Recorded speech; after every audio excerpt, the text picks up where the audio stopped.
Pai, nos dando sabedoria, nos dando capacidade, Pai, para entender da Tua palavra. Que o Teu Espírito Santo, Senhor, possa estar nos guiando à Tua vontade, nessa verdade, Pai, que é a Tua palavra, e que nós possamos, ó Pai, ser transformados cada vez mais, Senhor, à imagem de Cristo, quando nos desbruçando, Pai, debruçando a Tua palavra. Que todos nós possamos, ó Pai, usar esses estudos em nossas igrejas, nossas vidas e nossas famílias. A Tua bênção também, Senhor, para os outros alunos das outras matérias também, Senhor, que eles aproveitem bastante, os outros professores também, Senhor, com muita sabedoria. Oramos, Senhor, pelo nosso irmão que está com o seu filhinho internado, Pai, lá na cidade de Bauru. Tua bênção, Senhor, que ele é um dos nossos alunos. Esperamos que a saúde, o Pai, o filho dele possa ser restabelecida, ele voltar aqui na semana que vem, Senhor, tranquilo para poder estar estudando a Tua palavra. Tua bênção para isso também, Senhor. Nós oramos, ó Pai, para que esta noite, Senhor, nós possamos aqui realmente, Pai, ser mais tocados por Ti. No nome de Cristo Jesus. Amém. Muito bem, pessoal. Bacana ter vocês por aí. Muito boa noite. Sejam todos muito bem-vindos, muito bem-vindas a mais uma aula do livro de Juízes. Beleza? Que bom tá aí. Eu mandei no nosso grupo a nossa apostila, né? Se você pôde imprimir, vai ficar melhor, tá bom?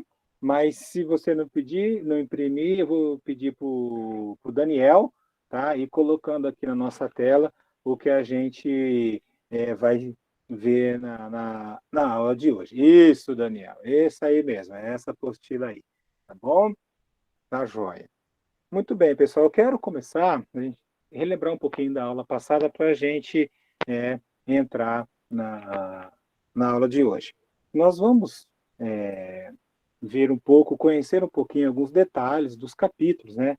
Dos juízes, na verdade, dos acontecimentos do livro de Juízes. Então, do capítulo 1 ao capítulo 5, bem resumidamente, tinha terras ainda para conquistar, né? Tinha lugares ainda que ainda não tinham sido conquistados, e aí o povo teve que se unir, alguma tribo se unia com a outra para ir lá conquistar, porém, com o passar do tempo, elas não fizeram isso, né?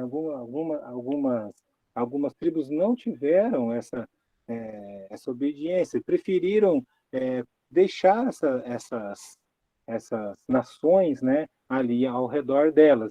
E o problema de deixar foi passando-se o tempo e outras gerações de, de hebreus foram ali, israelitas foram ali crescendo, e os pais não foram aqueles pais bíblicos, né? Os avós não foram aqueles avós bíblicos, e essa geração que foi preferiram, né, fazer muito comércio, comprar, vender e ficar no meio deles e aceitá-los como seus parentes através de casamento. Eu até coloquei aí, né? Não se casar, né? E isso está lá em Deuteronômio, tá certo? Então, esse foi eu só destaquei aqui um só, tá?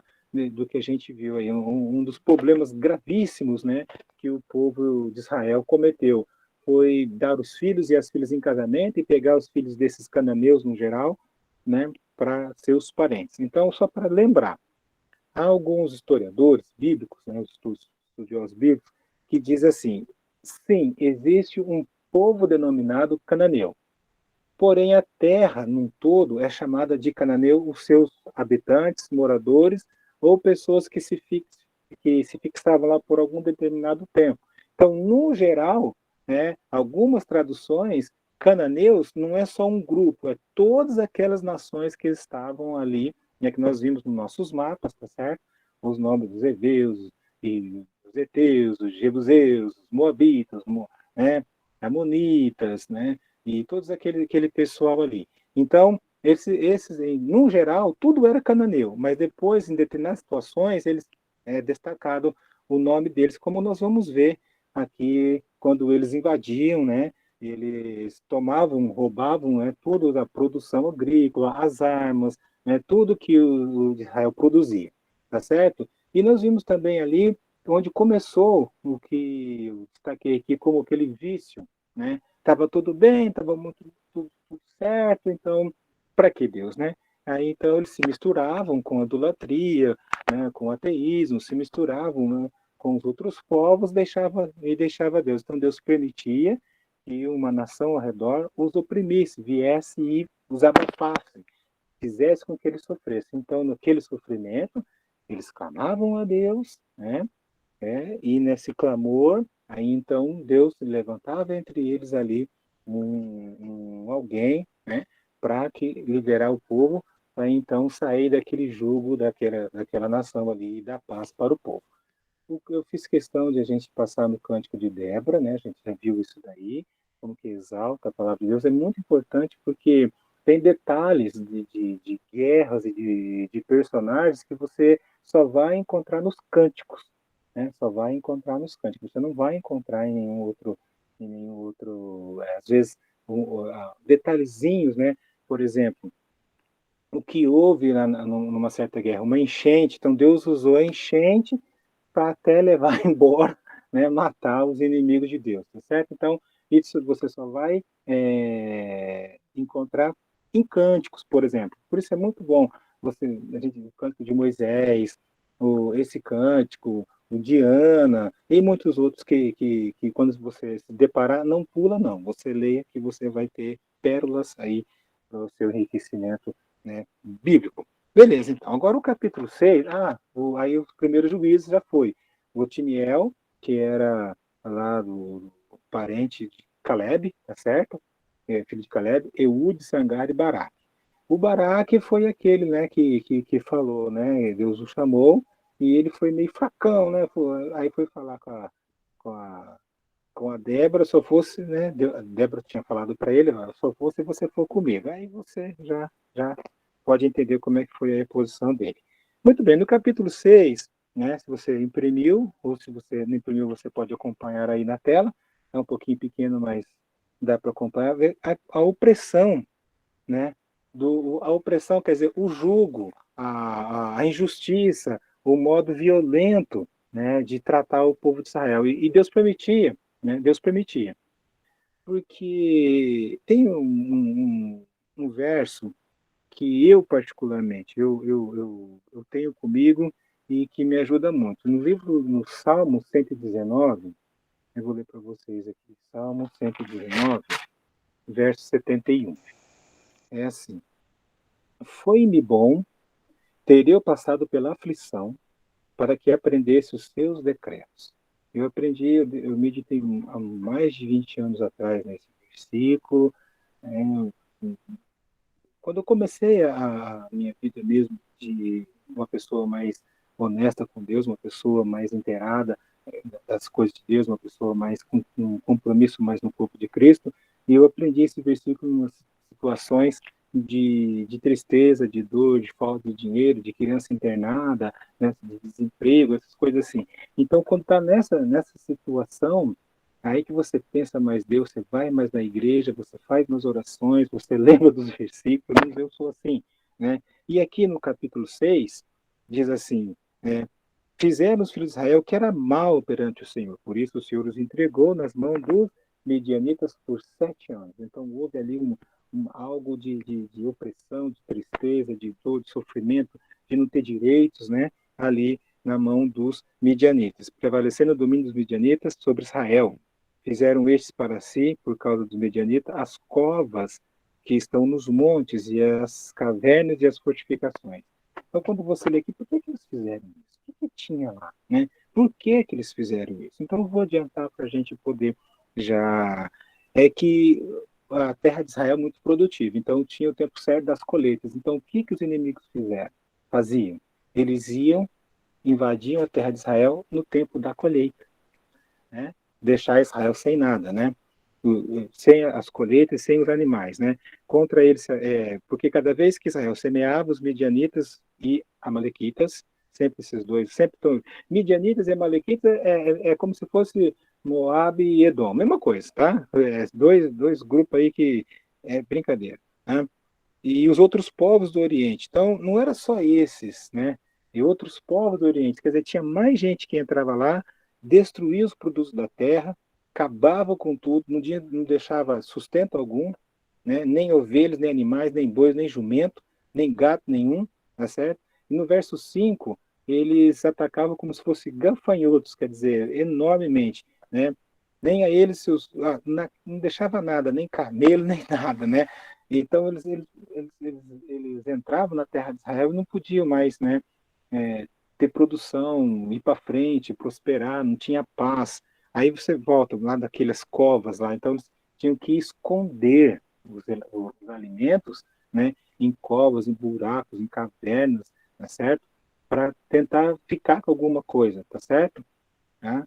E assim Israel ficou muito debilitado, muito ruim, né, perante os midianitas. No verso 6, clamar ao Senhor. Meus irmãos, é muito bom a gente se deparar com os versículos assim, onde fala clamar ao Senhor. O que que eles, quando está no plural, então o que que eles fizeram ali? Eles se uniram, eles se uniram para orar, eles se uniram para buscar a Deus. Não tem um lugar melhor, né, de que a família se unir. Não tem lugar melhor do que a família se unir, os amigos se unir, os que temem a Deus na igreja. Muito maravilhoso. Quando tem um problema, um irmão está com um problema, a igreja está com um problema, né, alguma coisa ruim aconteceu, então clamar a Deus, né, se entregar a Deus ali. E eu quero voltar em Salmos, Salmo 133, que diz, né, ó como é bom e agradável viver unidos irmãos. E no final fala, ali o Senhor ordena a bênção. Então, quando há um acordo entre as pessoas, um sentimento de, de buscar a Deus, né, para o bem, não só de si, mas para os outros, a coisa funciona, tá certo? Clamar ao Senhor, todos os filhos de Israel, tendo os filhos de Israel clamado ao Senhor por causa dos midianitas. No verso 8 tem algo interessante. E o Senhor lhes enviou um profeta. Vamos falar bem rapidinho aqui desse profeta. Há aqui, e em outra parte do livro de Juízes também, e algumas situações que tem essa frase, né? Um profeta anônimo. Não tem o nome, não fala nada, só fala que apareceu alguém ali, né? Então, não tem uma pessoa definindo ali, não tem nada definindo ali. Teve alguém que já entrou e eu já tinha começado e não falou boa noite para mim? Por gentileza? Alguém que entrou e eu já tinha começado? Por favor. Eu aqui. Fale o nome, meu querido.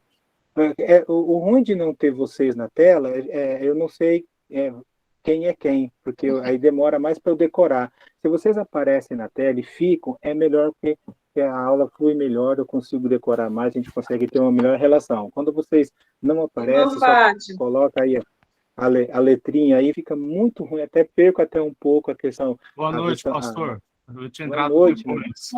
boa noite, boa noite. Isso que eu quero.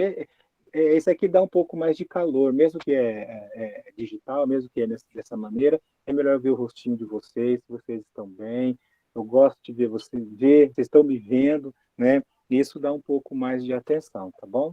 Deus abençoe vocês aí nessa humildade, tá certo? Vamos lá, Amém. Amém? Tá bom? Flui melhor, a gente fica mais amigos aí do que só colocar uma letra ou a primeira letra, né? E eu não sei, tá bom? Então vamos lá. Quando se clama a Deus, irmãos, quando é buscar-me-eis e me achareis, vale muito, sabe? Vale sim, tá certo?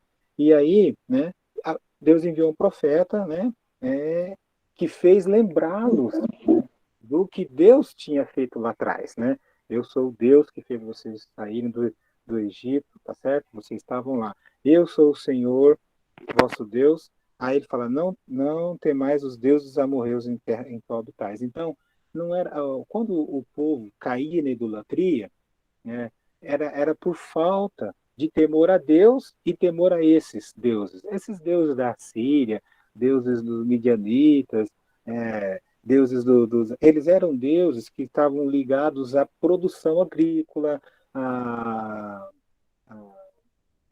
a criação de animais, ou seja, aumentar a criação de animais, fertilidade para aumentar o número da família. Então, esses deuses, eles tinham N nomes muito conhecidos e várias N formas. E era mais, como se diz, palpável, era mais perto, né? Porque Deus, a nossa adoração é do invisível, e esses viam as estátuas, tinham suas formalidades, suas cerimônias, tinha tudo, né? E como o povo, não tendo conhecimento do verdadeiro Deus, né? Nesses enganos, caía nesses enganos, né? Então, Deus aqui o lembra, falou assim, olha, eu sou o Deus que tirou vocês lá, tá certo? E tem essa terra aqui para vocês. Ouve a minha voz, tá certo? E tem outro detalhe aqui que a gente já estudou na aula passada, o anjo do Senhor. Essa expressão anjo do Senhor do verso 11 é uma expressão também usada em outros livros, em outras situações, em que muitos acreditam que é uma forma de Cristo que apareceu, o anjo do Senhor, porque essa mesma expressão em hebraico está lá em Êxodo, tá certo? Está lá em Êxodo. Então, algumas situações aparecem, outros, né, aparece servos do Senhor e né, alguma coisa nesse sentido. E aí ele vai, com ele a gente vai ver um outro, né, um outro personagem, um outro juiz. No verso 12, né? Tem um detalhe no verso 11 ainda, primeiro, né? Estava malhando trigo no lagar. Por que trigo no lagar? Né? O que tem a ver trigo no lagar? Bom, malhar o trigo é tirar a casca do trigo. Mas lagar é coisa de uva. Então, o que estava acontecendo ali? O trigo ele é malhado na eira. Então, ele tem dois fenômenos naturais que ajudam a tirar a semente do trigo. O vento, né? O vento e o sol, tá certo? Só que o nosso amigo aqui, Gideão, né, que é o personagem que aparece, ele estava fazendo o serviço do trigo no lagar. O lagar é uva. E aqui, na uva, nesse lugar aqui, de lagar, é um lugar como se fosse o tipo de um tanque, um buraco feito em pedra, né? E não tem necessidade de ter calor, né? E nem o vento. Por quê? Eu não entendo muito de suco de uva, não, mas tem um porquê, tá? Para que a temperatura do ambiente não afete na qualidade do que vai sair da uva, tá entendendo? Então ele estava no lugar trocado. Por que ele estava no lugar trocado? Porque onde o lagar, geralmente é um lugar coberto, para não ter interferência do sol e nem do vento, para não afetar na qualidade do suco de uva ou do vinho, né? Então, por que ele estava fazendo isso? Por uma questão de segurança, para que os inimigos não vissem, né? Não soubessem, né, que havia esse produto lá sendo preparado. Era um lugar escondido, geralmente nesse tipo de situação, em lugar dentro de pedras, dentro de cavernas, dentro de rochas, né, para que o inimigo não viesse. E o trabalho o contrário dessa maneira é muito mais pesado, demora muito mais para se fazer, porque quando o trigo ele é jogado para cima, o próprio vento leva a sujeira embora. O próprio sol que está ali pegando ajuda a secar, né? Secar a folha, o que cobre a semente do trigo. Então fica melhor para trabalhar, é muito mais leve. Já no lagar não tem vento, então ele tem que ficar repetindo várias vezes o mesmo exercício, né, o mesmo trabalho, tá certo? E não tem o sol. E lá estava ele. E foi lá que esse anjo apareceu e falou muito legal com ele, falou assim, o senhor é contigo, o senhor é valente, você é valente. Então, ele, mesmo que o seu trabalho, isso aqui para quem quer ir para o campo missionário, para quem já está no campo missionário, ou para quem tem algum ministério, eu quero isso aqui o seguinte, ele estava fazendo esse trabalho físico mesmo, num lugar escondido, sem ninguém ver. E eu levo para você. Você está servindo a Deus. E você não é reconhecido, você não tem é, nem recompensa financeira, né? Você não é elogiado por ninguém, mas se você continua fazendo, né? Espiritualmente, isso aqui pode acontecer, um reconhecimento, tá certo? Aqui fica, então, uma pérolazinha aqui para a gente poder desse aqui, tá certo? Só que no caso aqui, como era físico mesmo, de trabalhar, de suar, de cansar mesmo, de ficar exausto, o Gideão falou assim, peraí, por que que eu sou, se o Senhor é comigo, Deus é comigo, o que que é feito desse Deus que fez tantas maravilhas? Ele começa um bate-papo ali, uma coisa como que, né, indagando, né, por que que nos entregou, né, dessa maneira, né? Aí no verso 14, então virou o Senhor para ele e disse, vai na tua força e livre Israel da mão dos medianitas. Porventura eu não estou com você? Eu não estou te enviando? Então é como que se Deus falar, de tudo que você falou aí, eu vim aqui para falar uma coisa para você. Você é o cara escolhido para é, fazer uma missão, né? Só que no verso 15, amigos, no verso 15, tem aqui as desculpas. Ele começa, mas como eu vou livrar? Minha família é isso, aquilo, fiz aquilo outro e tal. Ele começa a desculpar. Moisés também lembra lá de Moisés? Eu sei, eu não tenho que falar, não tenho o quê. E Jeremias, né? Só para você ter uma ideia é, do que é Jeremias 1,6, o que Jeremias falou quando Deus o chamou, né? Sempre a gente pensa que os nossos heróis são, né, é, olha o que Jeremias falou. Então ele disse eu, Senhor Deus, eis que não sei falar, não passo de uma criança. Então Jeremias também queria se esquivar, queria dar, né? E acontece muito, né, nas nossas igrejas, as pessoas, né, sentem assim que não é capaz, não sou ninguém é capaz de nada, irmãos. Ninguém. Eu não estou aqui por mim. É Deus, é o Espírito de Deus.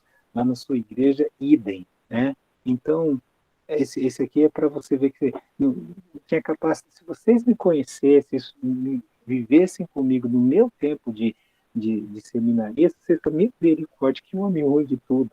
Eu demorava para entender os textos, para fazer tarefa, demorava. Vou falar para você uma coisa, gente.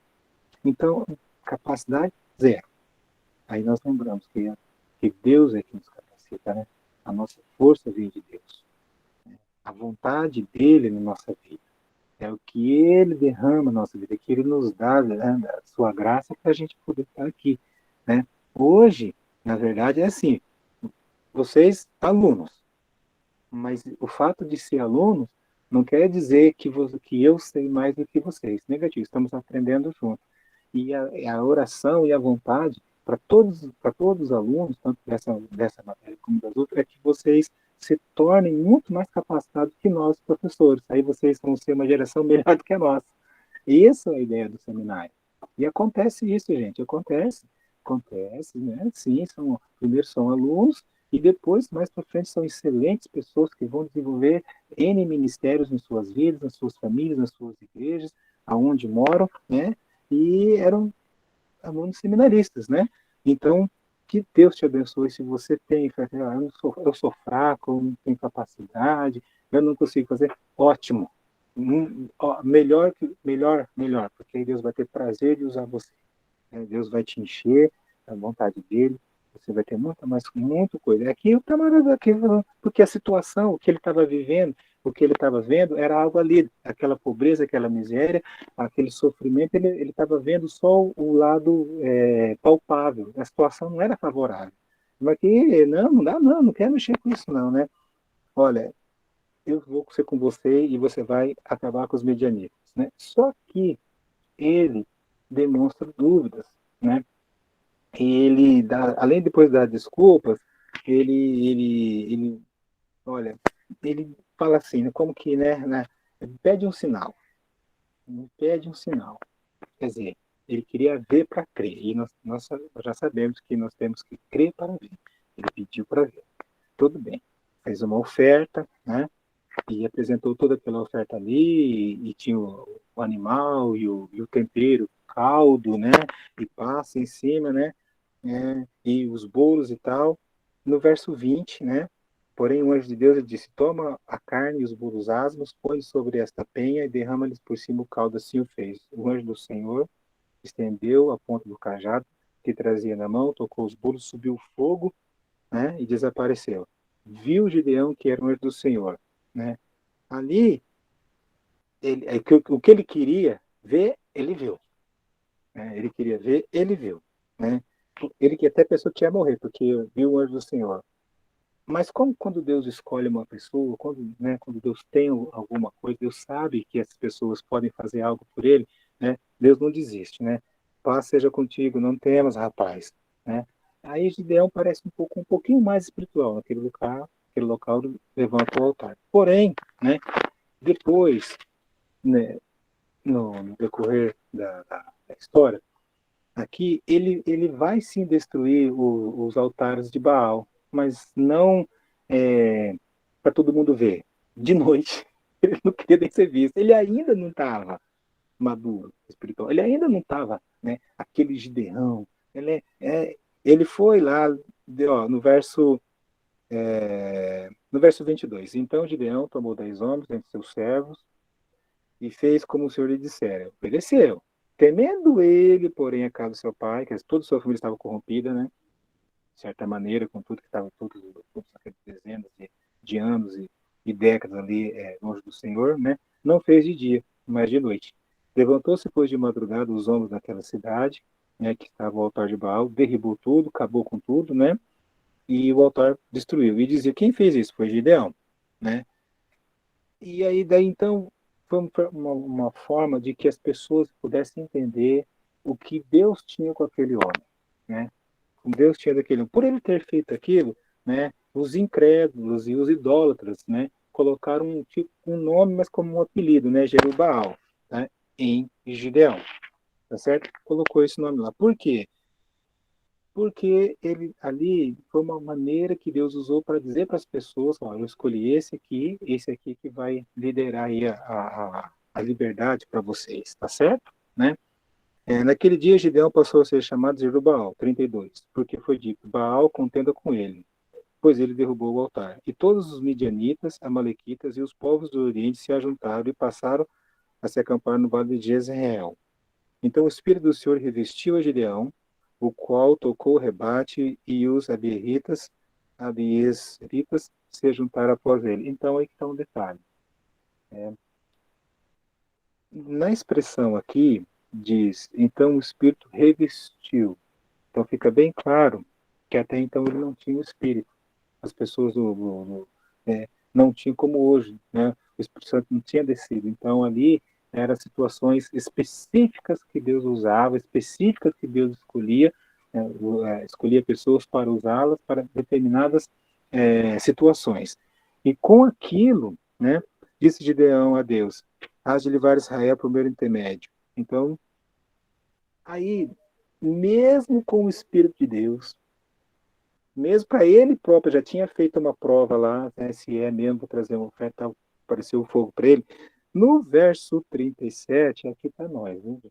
Aqui está o crente. É, ele falou assim, no verso 36, disse Gideão a Deus, se há de levar Israel por meu intermédio, como disseste, eis que eu porei uma porção de lã na eira, e se o vara estiver somente nela, e seca até ao redor, então conhecereis que há de levar Israel por meu intermédio, como disse. E assim aconteceu. Aí era lã, né, seca, o orvalho. Aí depois ele trocou o orvalho só na lã, a lã molhadinha, e todos os outros seco, né? Ele, ele fez isso, né? E Deus permitiu, Deus teve essa paciência, né? E ele ainda não estava, olha, irmão, ele ainda não estava do jeito que queria. Não é um retrato de muitos de nós. A gente ainda não está perfeito, não está maduro, não está adulto espiritual. A gente participa das coisas do Senhor, né? Está no ministério e muitas vezes nos comportamos assim. A gente quer ver, né? A gente duvida, a gente ainda fica com o pé atrás, fica com medo, fica numa situação, né? De que, não sei se é para mim, não sei se vai dar certo, não sei se esse ministério é isso, não sei se eu entro no ministério, não sei se eu ajudo aquilo, se eu entro naquilo outro. Pelo menos aqui na nossa região nós temos isso, né? Pastor, Tem pessoas que... Oi? posso falar um minutinho? Pode? Mas eu acho que isso daí, eu acho que é do ser humano mesmo. Porque se o senhor vai ler na Bíblia, a Bíblia fala que João Batista era cheio do Espírito desde o ventre. E mesmo assim, quando ele estava preso, ele falou: ó, vai lá e pergunta se é mesmo ele o Messias. Será que Jesus é mesmo? Ele mesmo duvidou? Somos o ser humano. Nós temos, ó, irmão, nós temos a Bíblia completa, nós temos o Espírito Santo, nós temos a graça de Deus, nós temos os servos e as servas de Deus para nos instruir, e a gente fica, será? Entendeu? A gente é ser humano, somos assim, cara. Né? A gente tem situações da vida, né? É por isso que é pela fé, irmão. É pela fé mesmo, acreditar mesmo, sabe? E medo e dúvida é do ser humano. Mas nós que temos que fazer é apresentar a Deus as nossas ansiedades, aquilo que tira o nosso sono, aquilo que tira a nossa alegria, aquilo que está nos preocupando, né? É, deixa com ele para ele cuidar de nós, como Pedro, né, disse, né? Apresente também em Filipenses todas as nossas petições, e fazer como Ana. Quando Ana foi orar, estava com aquele problema que ela queria ter o filho, não tinha filho, só para lembrar, na tradição do Oriente Médio, mulher que não tem filho, entre aspas, é amaldiçoada e tal, né? Então, o que que ela fez? Ela tinha dor, ela tinha lágrimas, ela tinha vergonha, ela tinha necessidade, ela foi e orou. E o que mais ela chorou, e ela não saía voz da boca dela, só os lábios mexiam, por isso que o cara pensou que ela estava bêbada, né? Só que o que me chama muita atenção, irmão, é que quando ela terminou, ela levantou e foi viver a vida. Ela não ficou lá se lamentando, se vitimizando, você vê, ela não tem relato, ela foi e foi viver a vida, quer dizer, ó Senhor, meu problema é esse aqui, o Senhor é Deus, eu sei que o Senhor pode, e eu sei que o Senhor resolve a minha vida, eu sou tua filha, eu sou do teu rebanho. Deixou com Deus e foi viver a vida. E quando eu falo disso, irmão, é para nós buscarmos a Deus sim, e não ficar, vida, céus, azar, né? Tinha um desenho aqui que tinha, o Lip e o Heart, não sei se vocês vão dessa época aí, né? Então, era assim, tem muito crente que quer colocar lá em cima se vitimizando. Não. Tem problema? Tem. A gente chora, tem dor, fica desempregado, bate o carro, filho desvia, problema na família, gente na UTI, sabe? E quando você vai ajudar alguém, aquela que você mais te ajudou, quando ela vai frutificar, ela vai dar fruto lá na outra igreja. Nossa, cara, é difícil, né? Mas, ó, levanta, faz como Ana, levanta e vai ver a vida. É isso. E nessa situação aqui, né, esse de Gideão, olha, vamos lá. No capítulo 7. Então Jerubaal, que é Gideão, se levantou de madrugada, todo o povo com ele, né, junto à fonte de Arode, de maneira que os medianitas ficavam num lugar e eles ficavam no outro. Tudo bem, né? Disse o Senhor a Gideão: é demais o povo que está contigo, para que eu entregar os medianitas em suas mãos, e Israel poderia ficar falando: olha, foi meu braço e minha espada, né, que me livrou. Verso 3. Agora, pois, diz aos ouvidos, né, dizendo: quem for tímido e medroso, volte e retire-se, né, volta para casa. Voltaram do povo 22.000. E desde 22, tinha 32.000 homens. 22, né? Dois terços, né? Dois terços tímidos, covardes, estavam, né, não tinham a mesma visão, não tinham a mesma fé, não tinham, né, olhava para os inimigos e ao invés de defender a terra, a própria família, né, dar a vida para isso, né, falou, ó, Gideão falou, ó, quem não volta para casa, quem é medroso, quem é tímido, voltaram 22.000. É. E aí no verso 4, tem muito povo ainda, tem muito aí, né? Você vai fazer o seguinte, né? Quem dizer que vai, vai, quem dizer que não vai, não vai. Fez Gideão descer os homens às águas, e quem lamber a água como cão, põe à parte, e aquele que ajoelhar e trazer a água com a mão à boca, põe à parte, separa tudo. O número dos que lamberam, levando a mão à boca, 300 homens, e todo o restante do povo baixou a beber a água. Então, disse o Senhor Gideão: com esses 300 homens que lamberam a água, eu vos livrarei, e entregarei os midianitas nas tuas mãos, pelo que a outra gente todos se retire, cada um para o seu lugar. Então, ainda, aqueles que mandou embora, eles não eram tímidos, mas era apenas a escolha que Deus queria.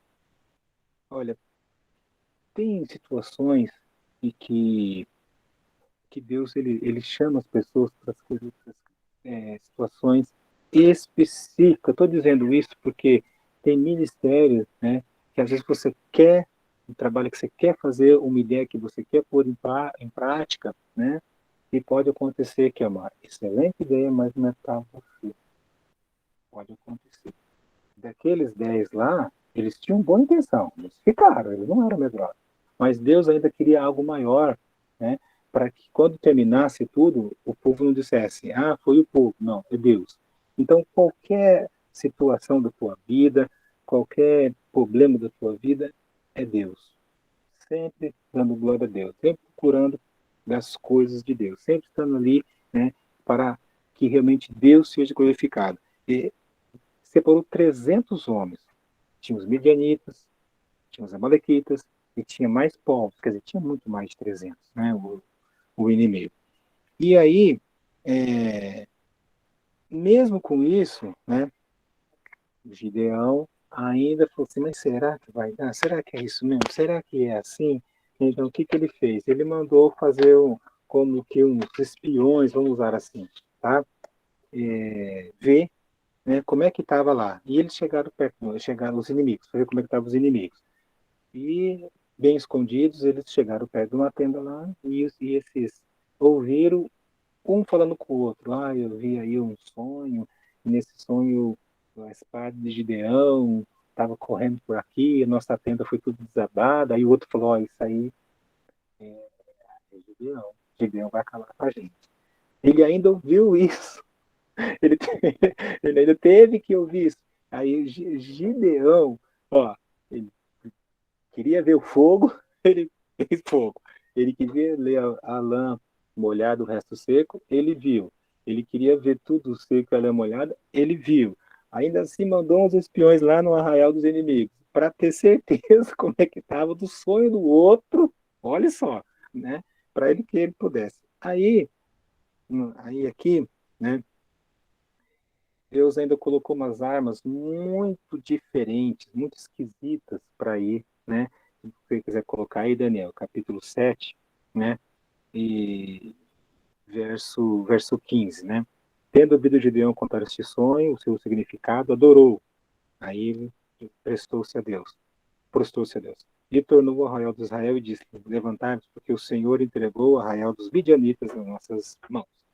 Então, capítulo 7, verso 16, Daniel. Então repartiu os 300 homens em 3 companhias e deu-lhes cada um nas suas mãos trombetas e cântaros com tochas nele. Quer dizer, algo extremamente que não tem nada a ver com guerra. Né? Esse tipo de armas não tem nada, não é uma coisa normal. Né? O normal era ter espada, o normal era ter armas, né? E vai guerrear com um exército muito grande, além do número reduzidíssimo, e ainda ter isso na mão, né? Isso na mão. Então, quando eu tocar a trombeta, e todos os que comigo estiverem, então vós também tocareis a voz ao redor de todo o arraial e direis, pelo Senhor e por Gideão. Gideão, pois, chegou, e os seus 100 homens que com ele iam às mediações do arraial, ao princípio da vigília média, havendo-se um pouco antes trocado as guardas dos inimigos lá, né? E tocar as trombetas, e quebrar os cântaros que traziam nas mãos. Não mover o pé do lugar, não saíram. Assim tocaram as 3 companhias das trombetas, despedaçaram os cântaros, e seguravam na mão esquerda as tochas e na mão direita as trombetas, que tocavam e clamavam, espada pelo Senhor e por Gideão. Olha que legal, permaneceu cada um no seu lugar ao redor, que todo deitou a correr e a gritar. Então, a turma de Gideão, dividida, cercou, cada um ficou no mesmo lugar, apenas obedeceram todo mundo junto, fizeram uma coisa absurda, uma coisa sem condições. Então, não era uma coisa quase que estúpida, vamos dizer assim, pegar tochas, pegar cântaros, pegar trombeta para ir guerrear. Então, por isso que Deus escolheu esses 300. Aqueles 300 criam no que aqueles outros que foram embora não criam. Deus viu que naqueles 300 eles iam topar fazer essa loucura, vou usar essa palavra. Eles iam topar agir dessa maneira. Você não vê aqui nenhum rebelde, você não vê nenhum aqui quem perguntando, mas nós vamos fazer isso desse jeito. Os 300 fizeram. Você vê aí, né, a mansidão dessas pessoas em querer fazer algo que não é normal. Irmão, tem algumas igrejas que elas, dentro da palavra de Deus, dentro da vontade de Deus, tem homens e mulheres que são assim. Tem coisas que parecem aos nossos olhos humanos uma coisa, mas que isso, não a ver. E são esses que vão trabalhar, são esses que você submissa à liderança, são esses que Deus vai usar, são esses que vão fazer, tá certo? A fé dessas pessoas, né? A crença desses 300 em fazer um negócio totalmente louco. Nós temos um baita de um exército na frente, nós vamos com cântaro, nós vamos com trombeta, nós vamos com tocha de fogo, e cada um ficou no lugar. Quem que agiu, então? É Deus. Irmão, nós só temos que nos prostrar, só temos que obedecer, nós só temos que acreditar, né? E deixa Deus fazer. Não se preocupe com que jeito, né? Apenas obedeça. Quando você... eu tenho comigo, tá? Quando a coisa não está clara para mim, quando eu estou com dúvida de alguma coisa, então eu não faço. E tem um versículo que diz assim: ó homem, o que é que o Senhor pede de ti, senão que pratiques a justiça, ames a misericórdia e ande humildemente com teu Deus? Ele quer isso aí. Então, apenas obedeça, creia, seja humilde, continue fazendo aquilo que é do Senhor. Lá na frente, Deus vai estar mostrando, Deus vai estar realizando, Deus vai estar curando, Deus vai estar abrindo portas, Deus vai estar livrando você, tá certo? Deus vai estar trabalhando por você. Apenas obedeça, apenas creia, apenas continue fazendo aquilo que é de Deus, né? E o resto quem faz é Deus, tá certo?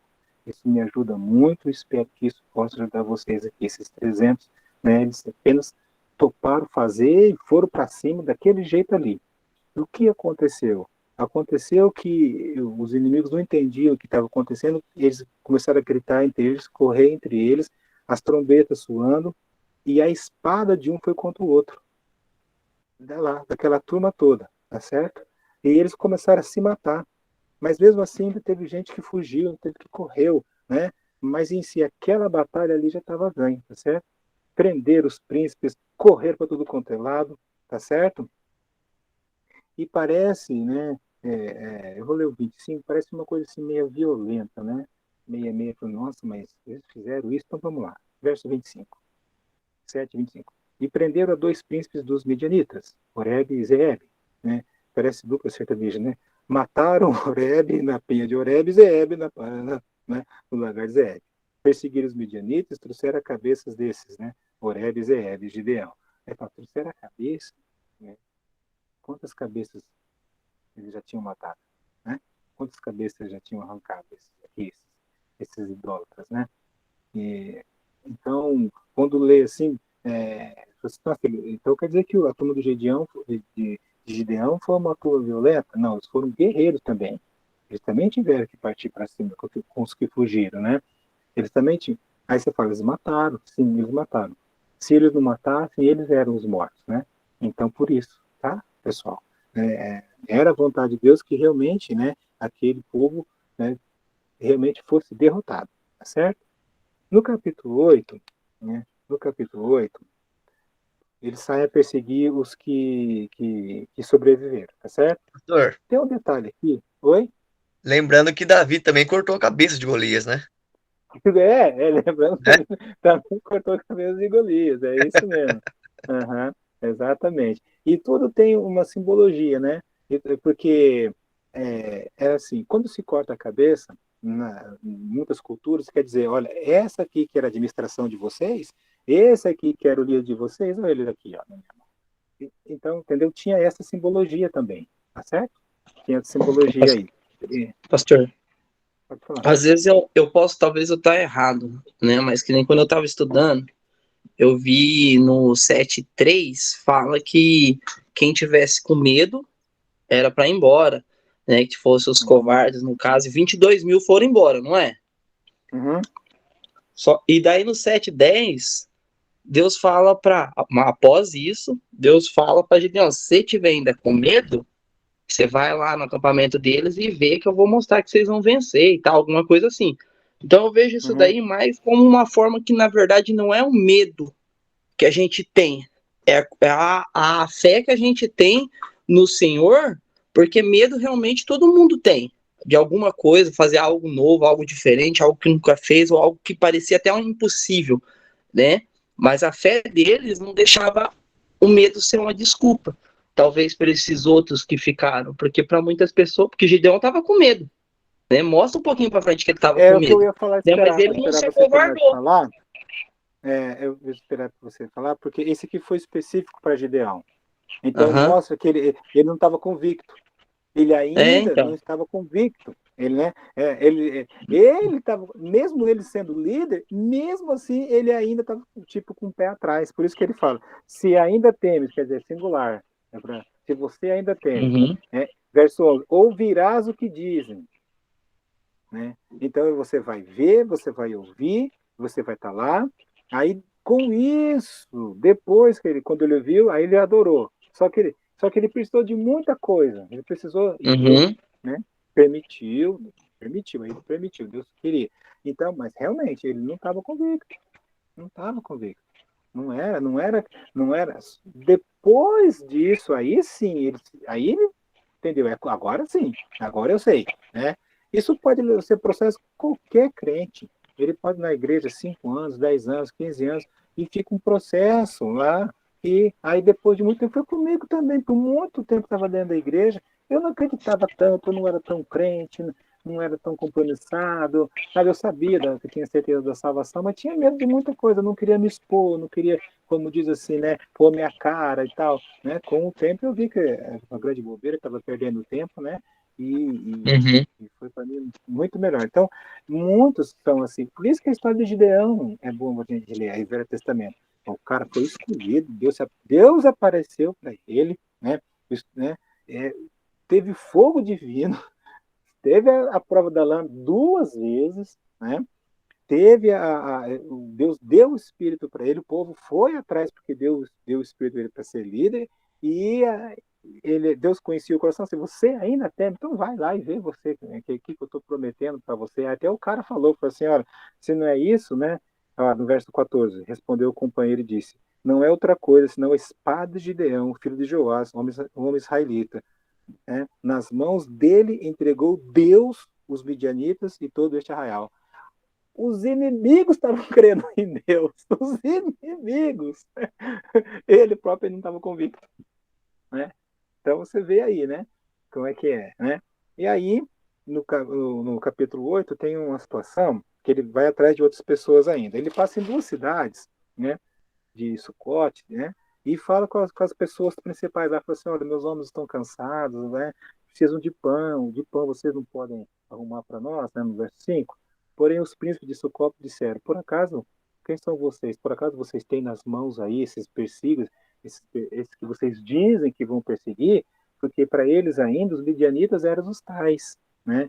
Ele perseguir os midianitas, matá-los, né? Era uma coisa, para esses aqui, uma coisa terrível, uma coisa quase que impossível de acontecer, porque afinal de contas eles estavam na mão dos midianitas, né? Ele falou assim, vocês já têm na mão de vocês aí o que vocês estão procurando, né? Disseram, porventura já tem sob o teu poder o punho de Zeba e Salmuna, que eram os príncipes lá que fugiram, para que demos pães para o seu exército? Então Gideão, por isso, quando o Senhor entregar nas minhas mãos Zeba e Salmuna, trilharei a vossa carne com os espinhos do deserto e com os abrolhos. Então chegou lá, Deus deu a vitória, fugiram muita gente, pegou esses dois, prendeu esses dois, né? Desbaratando o exército, né? E voltando com o Gideão, filho de Jaz, verso 14, né? Deteve um moço de Sucote e perguntou para ele, né? O nome por escrito. Olha que o Gideão. Senhor, eu quero que você me dê o nome por escrito, o nome dos príncipes, dos anciãos de Sucote, né? 77 homens. Então veio Gideão aos homens de Sucote, aqueles que não deram pão, Vedes aqui, Zebe e Zalmuna, que vocês, né, zombaram de mim, a respeito dos quais motejaste, quer dizer, zombaram de mim. Porventura tens o meu poder zumo, né? Então tomou os anciãos da cidade, ele tomou os anciãos, e espinho do deserto, coisa de 3 polegadas mais ou menos, e abrolhos, os espinhos, né, com eles, e deu-lhes uma severa lição. Não matou, mas deu um couro. Esse é o Gideão, né? Muito bem, né? Derribou a torre de Penuel, matou os homens da cidade, ele foi fazendo limpeza, né? E assim, então, foi a história, mas não terminou. Olha só, verso. é, no verso 18, esses homens, por que ele matou esses homens? Porque lá no passado eles mataram muita gente e ele não falou, eram meus irmãos. Se vocês tivessem poupado, eu tinha poupado vocês. Então disse ele, eram meus irmãos, filhos de minha mãe. Então, certo como vive o Senhor e os tivesse deixado com vida, eu também não os mataria agora. E disse a Jéter, seu primogênito, dispõe, vai lá e mata ele. O moço não fez, não, o filho dele não fez isso. Então disseram Zebe e Zalmuna, levanta-te e remete contra nós, porque qual homem tal a sua valentia? Então mostrou que ele era valente, matou os dois, né? Beleza, tudo bem. Aí o povo vendo aquilo, tudo que tinha acontecido, não tinha mais exército midianitas, não tinha mais os príncipes dos midianitas, o exército estava acabado, né? O que eles falaram? Ah, melhor pessoa para nos governar não tem, né? Ele é muito corajoso, muito valente, Gideão. Então vai vendo o que ele fez aqui, ó. Então os homens de Israel disseram a Gideão, domina sobre nós, tanto tu como teu filho. Então, olha só, seriam 3 gerações dominando o povo. Em média, poderia ser, constatado em média 40 anos, se fosse para dominar. Então, era ele, o filho e o neto, porque, olha, livraste com o poder, né? Vem, domina sobre nós, tu, teu filho e filho de teu filho. Quer dizer, vai ficar muito tempo, porque nos livraste do poder dos midianitas. Porém, Gideão lhe disse, não dominarei sobre vós, nem tampouco meu filho dominará sobre vós. O Senhor vos dominará. Seria maravilhoso se a história desse acabasse aqui nesse versículo, no final do versículo 23, 8 e 23. Seria o top do top. A hora que ele falou, eu não vou governar, que o Senhor governe sobre vocês. Não tinha melhor. Mas a história continua. Né? Disse Gideão, eu vou fazer um pedido, quero que vocês me dêem ouro, argolas, o que vocês tiverem aí. Como ele tinha, estava com moral, o povo todo deu argolas de ouro, 1.700 ciclos de ouro, ornamentos, um monte de coisa. Né? Até o que ele não pediu deram também. Púrpuras e um monte de coisa lá. Ficou um montão de coisa para ele. Olha o que ele fez no verso 27. Assim. Às vezes Deus abençoa o camarada passa um perrengue na vida, que dá dó. Tem alguns irmãos que compram o gás contado, com dinheiro contado. Acaba o gás, o cara fica desesperado para repor o gás. Assim, esse tipo de fase da vida, né? Esse tipo de coisa assim, eu sei como é que é. O cara, a vida do cara é um perrengue, tudo. Aí, nessa fidelidade, na compaixão de Deus, ele consegue algo melhor na vida e começa de ter umas condições que não tinham antes, muito melhor, né? E ao invés de permanecer naquela humildade, naquela fidelidade, né, na igreja e servindo a Deus com a cabeça baixa, porque fez isso muitos anos da vida e Deus o recompensou, né? Ele melhorou de vida, ele trabalhou, Deus estava com ele e tal, né? Ao invés de manter, faz o que não deve fazer. E foi o que Gideão fez, né? O que ele fez? Ele juntou aquele ouro e fez uma estola, um paramento sacerdotal. O que era para ele não fazer. Como nós vimos lá, o sacerdote, todas as coisas, tem que ser tudo da linhagem de Arão, todo aquele processo, todo aquele que nós vimos lá. Ele fez. E o que aconteceu com isso? E todo Israel se prostituiu ali. Quer dizer, prostituiu nessa situação aqui, quer dizer, deixou Deus e começou a adorar aquela imagem. Entendeu? Eles fizeram aquilo como sagrado, né?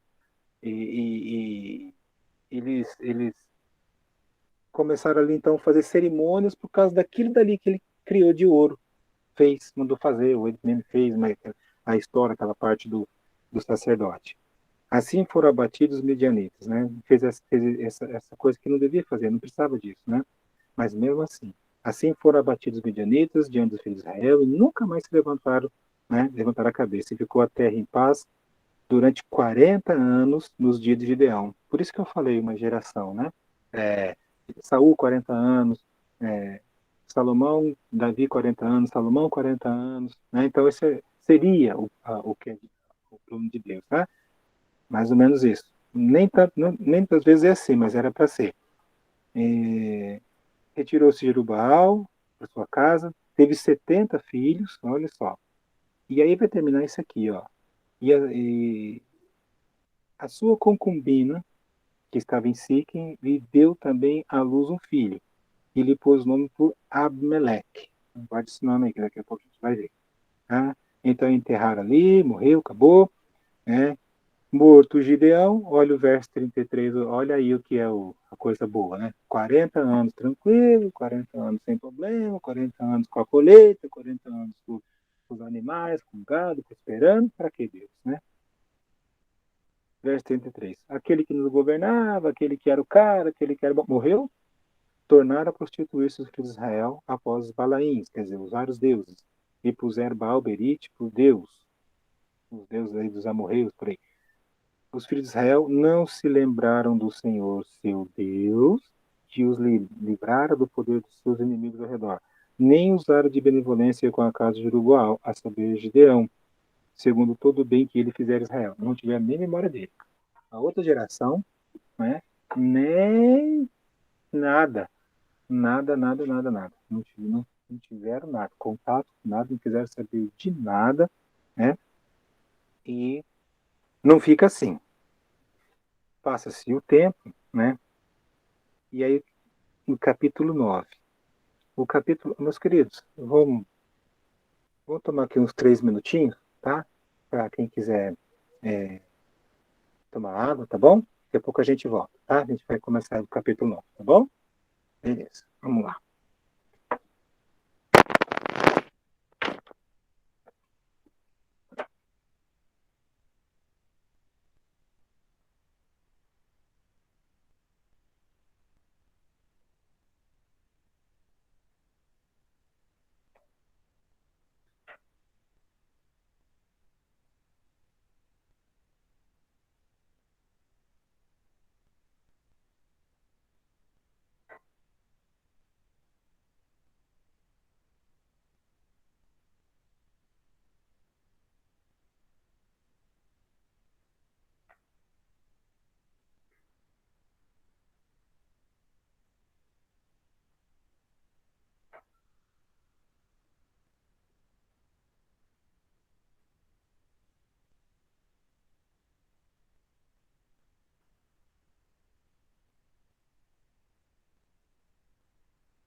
Ok. Alguém voltou aí? Teve alguém que entrou, tinha começado e não falou oi para mim? Teve alguém que entrou e eu já estava apresentando a aula? Ok, saber.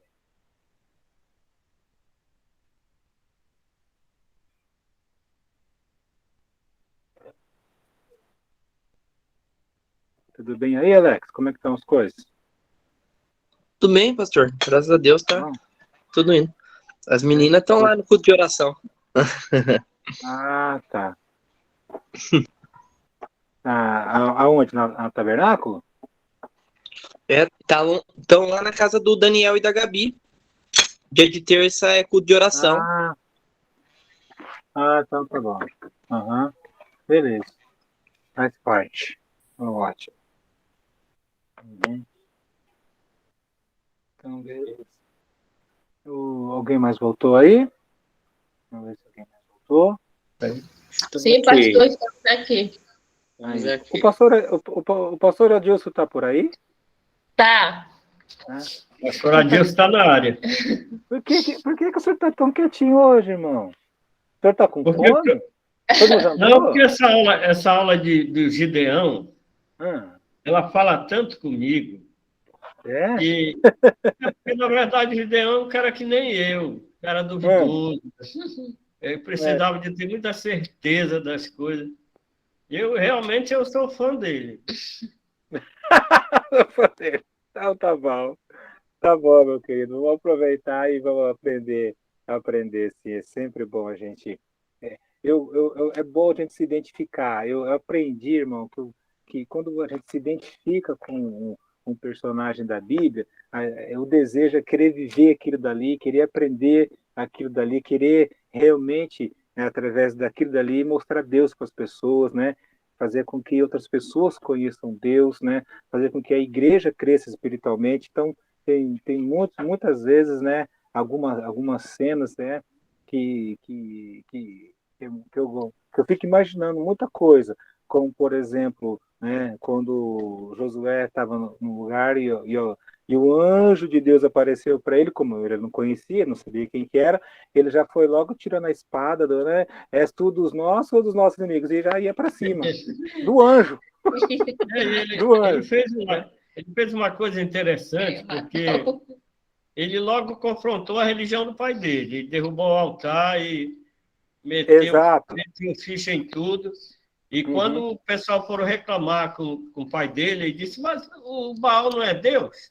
Por que ele tem que te auxiliar? Porque ele não vai lá com ele. Exato, quer dizer, ele fez um ato de bravura, né? Porque contra era uma religião falsa. Exatamente. Está lá registrado, sim. No capítulo 9, então, só para dar um remember, a concubina era uma mulher que servia de, como posso dizer, de serviços domésticos para uma família, né? Só que muitas das vezes o marido da casa tinha até filhos com essas mulheres, tá certo? Então, aqui aconteceu. Nasceu o Abimeleque. Já tinha passado o tempo e tal, né? Capítulo 9. Abimeleque, filho de Jerubaal, foi-se a Siquém, aos irmãos de sua mãe, e falou-lhes toda a geração da casa do seu pai e sua mãe, dizendo: Falai, peço-vos aos ouvidos de todos os cidadãos de Siquém, que vos parece melhor, que 70 homens, todos os filhos de Jerubaal, dominem sobre vós, ou que apenas um domine sobre vós. Lembrai-vos também que eu sou osso do seu osso e vossa carne. A palavra, o nome Abimeleque, ele tem um significado de meu pai é rei. Então ele tinha na cabeça dele, né, que ele poderia governar o povo, né? E ele foi, né, até os seus irmãos, né? Falaram com ele essas palavras todas, né? E parecia que alguma coisa ia sair, certo? Só que no verso 4, deram-lhe 70 peças de prato, cada um deu alguma coisa para ele, né? Só que deram para ele coisas de idolatria, tá bom? E com a quais alugou Abimeleque, homens levianos e atrevidos e o seguiram. Então, as pessoas que ele arrebanhou, né, já começou o dinheiro de uma forma ilícita. Aí depois ainda ele foi atrás de pessoas que eram curva de rio, né? Gente que não prestava para seguir com eles, né? Foi à casa de seu pai, a Ofra, e matou seus meios irmãos, né? Os filhos do pai dele, os filhos de Jerubal, 70 homens, sobre uma pedra. Porém, naquela matança, um fugiu, chamado Jotão, né? E a turma do lado dele, da mãe dele, né? Os irmãos, os outros lá, né? Da parte da mãe, né? Pô, beleza, você vai ser o nosso rei. Então aqui tem essa expressão no verso 6, né? Que não era nada do que Deus queria, não tinha nada a ver com o que era a coisa de Deus. Essa ideia aqui era uma ideia de uma região, não significava para todo o Israel, tá certo? Era um povo, né, era uma região, né, que ali achou por bem, né, de colocá-lo, né, como rei. Mas isso não era aprovação de Deus, não tinha nada de Deus nisso, era só uma coisa carnal mesmo. Aí tem uma parábola do irmão dele, que passou o tempo, né, aquele que fugiu, esse Jotão. Ele lá e apresenta a sua ideia, para vocês vão, colocando resumidamente, vocês vão colocar. Ele contou uma história sobre árvores, as bonitas árvores não queriam, né, queriam ter um rei, foram atrás, uma rainha, um rei, né? Cada uma das árvores deu uma desculpa, falou que não, que aquilo não era para elas e tal, tal. Aí essas árvores não tinham para onde ir, foi com um espinho. O espinho topou. E ele falou assim: então vocês vão ter um líder como um espinheiro para vocês, né? Então essa palavra de Jotão ficou, né, para que soubesse que Abimeleque não tinha nada a ver com Deus, que ele não era da vontade dele ser rei, tá certo? Aí, na sequência, um grupo de pessoas faz uma revolta contra o Abimeleque, né, nessa liderança, e ele consegue, né, ele consegue ali se impor. Aqueles homens ali realmente vencem. E por que eu estou falando isso aqui? Porque faz parte do livro, mas Abimeleque não está na lista, né, dos juízes. Mas ele está aqui, a gente está colocando ele aqui para ver como que é o ser humano, como que é a capacidade do ser humano de liderar alguma coisa, de querer ser o que não é, né, querer fazer o que não é para fazer. E ele aqui consegue, Deus permite, Deus permite.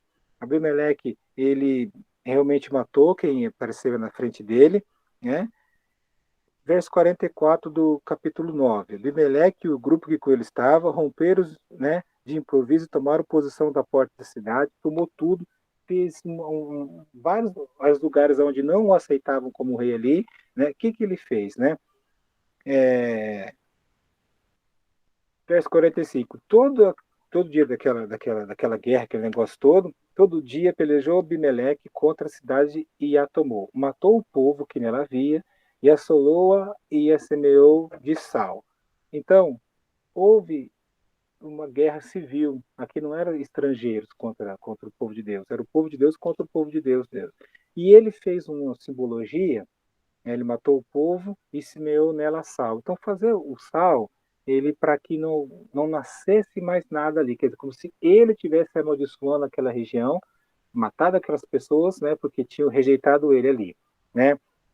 E ele também matou muito mais pessoas. Só que, né, no verso 46, tendo ouvido isso, todos os cidadãos, né, cidadãos da terra de Siquém entraram na fortaleza subterrânea, né, contou-se Abimeleque que todos os cidadãos estavam na torre, e foi lá.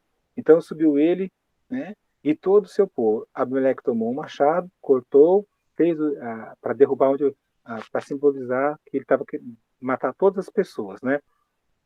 Assim cada um de todo o povo cortou a sua ramada e seguiram Abimeleque, e as puseram em cima das fortalezas subterrâneas, e queimaram sobre todos os da torre de Sique, de maneira que morreram todos os 1.000 homens e mulheres. Havia um lugar, naquele tempo, irmãos, era comum ter lugares subterrâneos ou torres de segurança, por motivo de guerra mesmo. E ele matou esse povo queimado. Eles estavam vivos lá e matou queimado, tá? Pra você ver o que é o cara querer governar, né? Tudo bem. Aí, quando ele estava numa outra batalha, do versículo 50 em diante, uma mulher pegou e jogou uma pedra, né, de moinho e acertou a cabeça de Abimeleque. Quebrou o crânio. Não morreu naquele momento. Então logo chamou o moço, seu escudeiro, e disse: desembainha tua espada e mata-me, para que não se diga uma mulher matou. Né? Ele não queria ter essa desonra.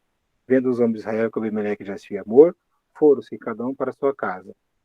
Assim Deus fez tornar sobre Abimeleque o mal que fizera seu pai, por ter matado seus 70 irmãos. Então ele não ficou sem o castigo dele. De igual modo, todo o mal dos homens de Siquém, Deus fez cair sobre a cabeça deles. Assim veio sobre eles a maldição de Jotão. Capítulo 10. Então, ali ele morreu, certo? Ali ele morreu. Esse Abimeleque, ele é um tipo de pessoa que quer ser o que não é ser, quer estar no lugar onde não é para estar, e Deus permite, porque o final dessas pessoas é triste, tá certo? Mas no capítulo 10, aí sim, tá? Aí sim tem os nossos juízos, porém poucos e muito rapidinhos, por isso eu vou ler aqui, é bem curto. Capítulo 10, aí tem Tola e Jair. Depois de Abimeleque, se levantou para levar Israel Tola, filho de Puá, filho de Dodô, homem de Isacar, habitava em Samir, na região montanhosa de Efraim. Então, Abimeleque teve esse episódio aqui, mas ele não foi alguém que Deus usou realmente para livrar o povo, tá certo? Jogou Israel, quem jogou Israel aqui, tá certo? Estamos falando de Jair e Tola, tá? Jogou Israel 23 anos e morreu, e foi sepultado em Samir. Depois dele levantou-se Jair, Gileadita, e jogou Israel, né? 2 anos. Tinha esses 30 filhos que cavalgavam 30 jumentos com 30 cidades, né? Morreu Jair e foi sepultado em Camon. Então não teve muito o que falar desses dois, né? Porém, depois que esses dois, aí vem os filisteus. Os filisteus é daquela região do nosso mapa lá, da região ali perto do Mediterrâneo, um pouquinho para baixo.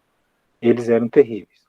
Tornaram os filhos de Israel fazer o que era mal perante o Senhor e servir a Balaíns, Astarote, a deusa da Síria, e do Sidom, de Moabe, dos filhos de Amon, e dos filisteus. Deixaram o Senhor e não o serviram. Então aí eles tinham vários deuses, né? Passou-se o tempo, aquele ciclo de novo que nós já vimos, tá? E não serviram a Deus, não se importavam com Deus, não tinham nada com Deus, eles não estavam com temor de nada. Acendeu o ceiro do Senhor contra Israel e entregou na mão dos filisteus e nas mãos de Amon. Lembrando que esse Amon era lá dos descendentes lá de Ló, daquele pedaço lá de Gênesis, tá bom? Os quais, nesse mesmo ano, vexaram e oprimiram os filhos de Israel por 18 anos, né? Israel ficou ali sendo comandado, né, humilhado, saqueado, né, por esses aqui, tá certo?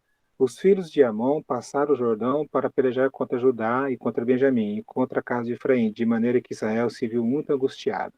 Então, verso 10, clamaram os filhos de Israel ao Senhor, dizendo: contra ti havemos pecado, porque deixamos o nosso Deus e servimos a Balaíns.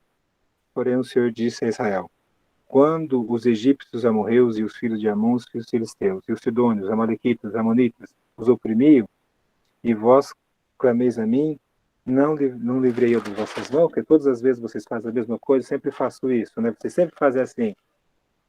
Contudo, vós me deixaste a mim e serviste outros deuses, né? Pelo que não vos livrarei mais.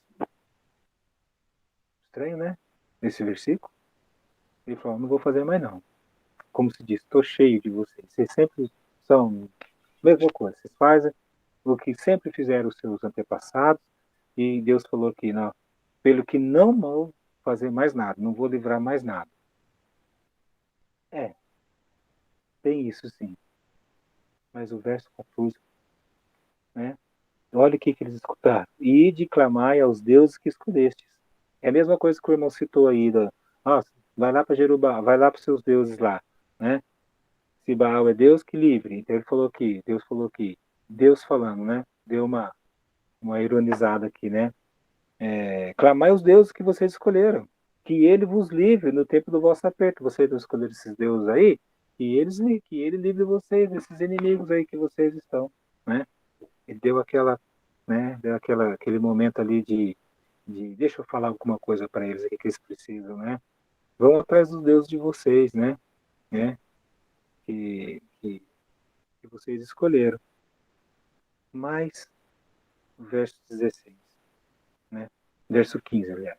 Mas os filhos de Israel disseram ao Senhor: temos pecado. Faze-nos tudo quanto te parecer bem, porém livra-nos ainda esta vez. Te rogamos. Aqui está, meu irmão, o DNA de mover o coração de Deus. Pedido de compaixão, de misericórdia, humildade. E nós pecamos, né? E aí no verso 16, e tiraram os deuses alheios do meio de si, e serviram ao Senhor. Então eles fizeram uma purificação espiritual. Eles se humilharam a Deus, eles começaram a servir a Deus, né? Olha o que diz o final do verso 16. Já, então, não pôde ele, né, Deus, reter a sua compaixão por causa da desgraça de Israel. Deus não segurou mais a sua compaixão, a sua bondade, o seu amor a um povo que tinha confessado o pecado, a um povo que tinha se purificado, a um povo que estava ali servindo a ele. Então, irmão, o mais terrível que seja a nossa vida de pecado, por mais terrível que seja a nossa situação, quando a gente o busca, quando a gente tem um coração disposto, quando a gente realmente ali tem o coração nas coisas de Deus, isso aqui aconteceu há mais de 3.000 anos, né? E isso acontece em 2022, tá? Então, quando a gente realmente busca com ardor, busca em lágrimas, busca sendo honesto, confessando todos os nossos pecados. Ó, eu lembro, né? Eu gosto de falar isso aqui quando estou pregando sobre pecados. Salmos 32, né? 32:5. Confessei-te o meu pecado e a minha iniquidade não mais ocultei. Disse: confessarei ao Senhor as minhas transgressões, e tu perdoaste a iniquidade do meu pecado. Sendo assim, todo homem piedoso te fará súplicas, em tempo de poder encontrar-te. É certo? Então, tá aqui. Quando a pessoa ela se derrama para Deus, ali não esconde mais nada, ela busca com todo fervor, aí Deus não segurou mais a sua bondade para com Israel. Tá certo? Tendo sido convocados os filhos de Amon, acamparam-se em Gileade, mas os filhos de Israel se congregaram em Mispa. Então, o povo, aliás, os príncipes de Gileade disseram aos outros: quem será o homem que começará a peleja contra os filhos de Amon? Será esse o cabeça de todos os moradores de Gileade. Aí aparece um outro personagem aqui. Quem que aparece? Jefté, no capítulo 11. Jefté ele é uma boa pessoa e age de uma certa maneira até de uma maneira bem valente mesmo. Só que depois no final aqui da história ele faz alguma coisa também fora do normal aqui, né? Então Gileade, homem valente, porém filho de uma prostituta. Então isso era uma coisa detestável ali já na sociedade, para o povo, né? Mas era, tá certo?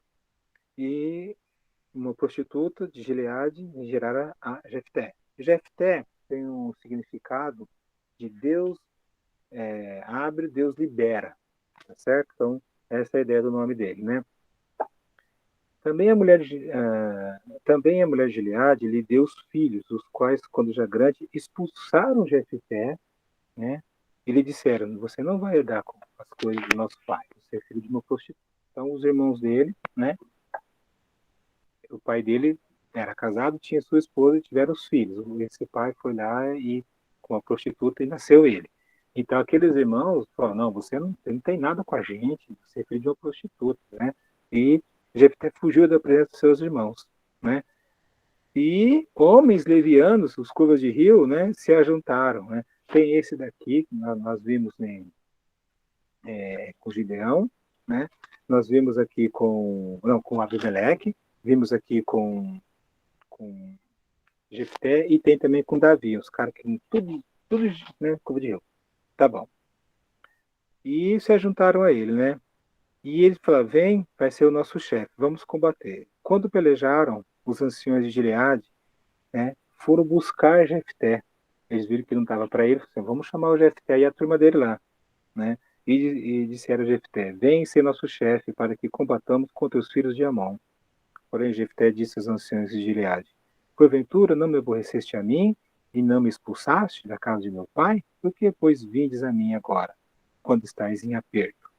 Responderam os anciões de Gileade a Jefté, por isso mesmo, tornamos a ti. Vem, pois, conosco e combate contra os filhos de Amon e ser o nosso chefe sobre todos os moradores de Gileade. Então, Jefté, né, se tomardes, né, aí fizer isso, né, aí o Jefté fez, vamos fazer uma cerimônia para que isso fique realmente como que registrado. E fizeram assim, né. E Jefté, então, no verso 11, Jefté foi com os anciãos de Gileade e o povo o pôs por cabeça e chefe sobre ti. E foi para a batalha, né? Nesse ponto aqui de Jefté, ele era o rejeitado. E depois, num momento difícil, eles precisavam de um líder, eles precisavam de alguém de guerra, eles precisavam de alguém valente, né? Falaram, o filho da prostituta, ele é isso aí, né? Ele é assim. E foram lá buscar ele, né? E ele topou. Só que para ele ser chefe, ele pediu uma cerimônia perante o Senhor. Por que ele pediu essa cerimônia? Porque ele queria que ficasse um compromisso espiritual do povo com ele perante o Senhor, né? Não ficar só de boca. Então ele tinha um certo conhecimento de Deus, ele tinha algo para assim, vou chamá-los, nós vamos fazer um culto especial e nesse culto vai ficar conhecido a todo mundo e com a bênção do Senhor que eu vou ser aquele que vai guiar o povo a uma guerra. Tá bom. Fizeram isso. Tudo bem. Verso 13. Né? Do verso 13 até o verso 20, 23, o que acontece com Jefté? Tem os inimigos.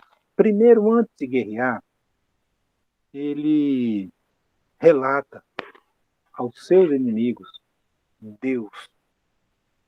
Nós vamos ler só um pedacinho.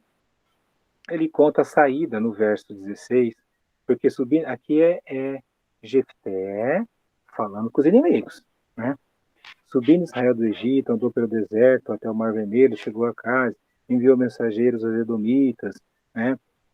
Aqui é o seminário, é como se o Jefté tinha sido aluno do seminário e estava contando para esses inimigos o que ele aprendeu do povo nesse seminário, tá certo? Ele conta a história do povo. Olha, nós estamos passando por lá, a gente não fez mal para ninguém, a gente pediu ajuda, pediu para comprar água, nem assim quiseram vender. Os amalequitas, além de não nos deixar passar, ainda fez guerra com a gente. Então, toda aquela terra é nossa, vocês que invadiram lá, vocês que entraram lá, ele conta essa história todinha, tá? Conta essa história todinha, né? Verso 23, né? Vou começar o verso 22. Tomou posse de todo o território dos amorreus, desde Arnon, que é o rio, até Jaboque, outro rio, e desde o deserto até o Jordão. Assim o Senhor Deus de Israel desapossou os amorreus ante o seu povo de Israel. E pretendes tu ser o dono desta terra? Então ele sabia, ó, todas essas terras aí são de Israel, e você vem aqui tomar, né? Não é certo que aquilo que Quemos, teu Deus, te dá, consideras como tua possessão? Ele sabia que tinha outras coisas para eles lá. Assim possuiremos nós o território de todos quantos o Senhor nosso Deus expulsou de diante de nós. És tu melhor que o filho de Zipo, né, rei dos Moabitas, né? Porventura contendeu ele algum tempo, pelejou contra nós, enquanto Israel habitou 300 anos em Hesbom e nas suas vilas. Está contando a história, né? Naquele tempo não recuperou nada. Não sou eu, portanto, quem pecou contra ti, porém tu fazes mal em pelejar contra mim. Quer dizer, ele tentou, Jefté, ele tentou ser diplomata. Ele tentou resolver a guerra primeiro na conversa, com coisas, com a história dos dois povos, mas não deu muito certo não, né? Porém, o rei dos filhos de Amon não deu ouvidos à mensagem de Jefté que lhe enviara. Então o Espírito do Senhor veio sobre Jefté, né? Agora vem, veio, como estava lá para o outro lado de Gideão. Então, mais uma vez, mais uma prova de que o Espírito de Deus não habitava, não morava em todos, como hoje os que creem. Então, ele usava, né, incitava, ele ali, ele, vamos dizer, entre aspas, como o Espírito Santo, né, em grego, pneuma, vento, ele fazia com que acontecesse, né? E aí, ele foi para guerrear. Fez Jefté, aí, verso 30. Aí, até aqui estava tudo bem. Lembra? O juiz, tudo bem, tem um momento que dá uma derrapada forte. Começou aqui. Fez um voto ao Senhor e disse, com efeito, se me entregares os filhos de Amon nas minhas mãos, quem primeiro da porta da minha casa me sair ao encontro, voltando eu vitorioso, né, esse será do Senhor, e eu o oferecerei em holocausto. O que Deus detestava, nunca pediu, até avisou para não fazer, né, sacrifício humano. Vai vendo, né? Então, ele foi, ele guerreou, combateu e derrotou todo mundo, foi grande a derrota no verso 33 e o verso 34. Vindo, pois, Jefté a Mispá, a sua casa, saiu ao seu encontro com adultos e com danças, né? E a sua filha. E aqui fala no verso 34, a única filha, não tinha outro filho. Ele ficou decepcionado, né? Porque ele fez o voto e não voltou atrás, né? E realmente, né, ele pegou e até ela pediu para que houvesse uma cerimônia daquela, né, para ela, como ela não ia casar, como ela não ia ter mais nada, ela ia morrer, né? Verso 37, ele fez uma cerimônia de algum tempo aqui, que ela chorasse a vida dela, a virgindade dela, que ela não ia ser mãe, né? E não ia ter nada, né? E por 2 meses voltou para o seu lugar e fez o voto, né, no verso 30, o qual lhe fez segundo o voto proferido, né?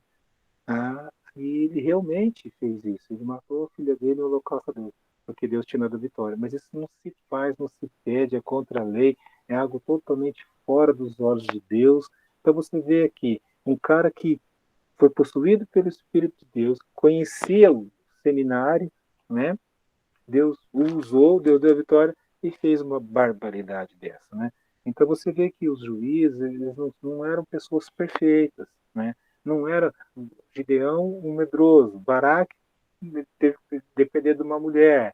Então todos tinham defeito. Então a Bíblia não esconde os defeitos desses nossos heróis, não esconde os defeitos, né? De Davi, de Salomão, de Pedro, né? De Elias que queria até se matar, de Noé que ficou, né, cachaçado. Então não esconde, né? Que não escondeu, fez um voto totalmente fora da vontade de Deus, da palavra de Deus, né? E ficou, né? Essa situação aqui, né, gravada na família dele, e acabou com a família dele, porque só tinha ela, né? No capítulo 14, outra guerra civil. Outra guerra civil. Então foram convocados os homens de Efraim e passaram para Zafon, e disse-lhe Jefté, por que foste combater com os filhos de Amon e não nos chamaste para ir contigo? Queimaremos a tua casa, estando tudo dentro dela. E Jefté disse, olha, eu e meu povo tivemos grande contento com os filhos de Amon. Chamai-vos e não me livraste das suas mãos. Vendo eu que me livrei, arrisquei a minha vida, o Senhor entregou nas minhas mãos. Quando ele falou o Senhor, ele falou, nós combatemos em nome de Deus, fizemos tudo para o povo de Deus, aí então eles não, né, não fizeram isso, não mataram lá, tá certo? E só que tem uma outra guerra continuou aqui, vamos lá, devagar. Verso 5. Porém, os gileaditas tomaram os vales e o Jordão. Os vales são caminhos pequenos, até com pequeno, como fala, fio de água, assim, coisa pequena mesmo, né? Caminho pequeno, com água e sem água, né? Como fosse pequeno corguinho, né? Fala. Porém, os filhos de Gileade tomaram os vales do Jordão, que conduz a Efraim. De sorte que, quando qualquer fugitivo de Efraim, que eles queriam pegar lá, dizia, quero passar então, os homens de Gileade lhe perguntavam, és tu Efraimita? Respondiam, não. Então lhe tornava, dize, pois, Shibolete. Quando dizia, Sibolete, não podemos exprimir a palavra bem, então pegavam dele e o matavam nos vales do Jordão. E caíram de Efraim naquele dia 42.000. Então, houve uma guerra diferente. Uma guerra diferente. Não foi uma guerra de batalha, né? Eles não foram a campo, né? Entre eles próprios, né? O motivo da morte era o jeito de falar, né? Era para falar Shibolete, mas se falasse Sibolete, que era o errado, sabia que aquele que falasse Sibolete não era do povo dele, né? Então matava ali. Esse era o povo de Deus, gente. Tá? E Jefté julgou Israel 6 anos e morreu, foi sepultado numa das cidades de Gileade. Aí tem outros juízes, né? Vem o Ibissã, né? Tinha esses 30 filhos, mulheres, julgou 7 anos, faleceu Ibissã, né? Veio Elon, faleceu, né? E depois depois dele julgou Abidom. Então não conta as histórias deles, tá? Então faleceu Abidom, filho de Iel, e Efraim foi sepultado na região montanhosa dos Amalequitas. Vou parar aqui. Do capítulo 13, nós vamos ver o juiz mais conhecido da Bíblia. O juiz que pode se tirar várias histórias, né, para nossas vidas. Filmes, teatros, representações, muito dele, Sansão. Então tem muita coisa, vou deixar para semana que vem, tá certo? Eu vou aqui pegar o nome de vocês, tá? Para a gente passar depois para a Pagela. Vai ser mais fácil. Oi? Professor, Oi? o senhor permite eu tirar uma dúvida aqui? Sim, vamos lá. Vai. Não, professor, porque aqui no Juízes capítulo 11, inclusive eu tenho um filho por nome Jefté. E 11. no capítulo 11, no voto de Jefté, eu não acredito que o Jefté teve que sacrificar a filha dele matando ela. Porque Deus não requer sacrifício humano, apesar que ele pediu para Abraão sacrificar o filho, mas era apenas para provar a fé de Abraão. Uhum. Mas eu acredito aqui, e eu quero que o senhor me tire essa dúvida, que segundo o verso 39, que diz que, sendo assim, durante a vida da filha de Jefté, ela não possuía varão, ela não casou. Então, o sacrifício dela foi o sacrifício da virgindade dela, porque era muito importante para Jefté que ela casasse, tivesse filho, continuasse a descendência dele, e com ela se acabou com o sacrifício dela se oferecer para Deus, para nunca casar, se acabou a descendência dele. Mas tira a minha dúvida, porque, não, irmão, na verdade, existe uma divisão entre os teólogos, com respeito eu respeito muito isso, mas para mim fica bem claro aqui que realmente, né, e o qual lhe fez segundo o voto. Se ele tinha o voto de matar, então ele cumpriu a palavra dele. O castigo dele foi realmente muito forte, porque além dele ter que matar a própria filha, ele não ia ter mais descendente, né? Então, realmente, aqui não tenha dúvida que foi um sacrifício humano. Não tenha dúvida. Essa daí, eu já ouvi isso daí de vários outros. É da virgindade dele. Ele não fez da virgindade, ele fez de oferecer a filha. Porque era isso que ele queria mesmo. Ele não queria a coisa da filha dele, de não ter descendente. Ele falou assim, que ele queria oferecer ao Senhor, em sacrifício, aquele que aparecesse. E apareceu a filha dele por primeiro. Então, aqui fica bem claro, fica bem nítido. Eu tenho aqui convicção que realmente foi um sacrifício humano, irmão. Tanto é que foi uma coisa inadmissível, né? Inadmissível. Creio que ele nunca mais foi o mesmo, né, na vida dele. Porque a palavra que diz assim, ela jamais foi possuída por varão. Então, durante aquele tempo. Se ela fosse morta, ela jamais ia ser possuída mesmo. Exatamente. Aqueles 2 meses ela não foi mesmo, não foi possuída mesmo. Não teve, porque o que era para a obediência a Deus é que toda família, toda mulher tivesse filhos, né? Então, o tempo que ela viveu, ela não teve relação com ninguém, ela morreu virgem mesmo. Uhum. Era para a moral de uma mulher era ter filhos, era algo para realmente, né, mostrar que Deus a abençoava para ter filhos. Mas nesse caso aqui não, irmão, sem nenhuma, sem nenhum, sem, sem nenhum piscar de olho, foi um sacrifício humano. Foi um sacrifício humano. Uma coisa muito terrível mesmo, mas foi o que o camarada fez, né? Tudo bem, pastor. Obrigado. Beleza? Tá bom. Tá joia. E o que o senhor disse é verdade. Também tem os que têm a mesma linha de pensamento aí, né? De que ela ficou viva e não teve filho, mas não, foi um sacrifício humano mesmo. Tá certo? Como não existe uma unanimidade, tem coisa que a gente vai ter que perguntar lá no céu, quando chegar. Algumas coisas sim, irmão. Algumas coisas são bem ainda tem dúvidas. Mas eu não tenho, nesse aqui eu não tenho dúvida.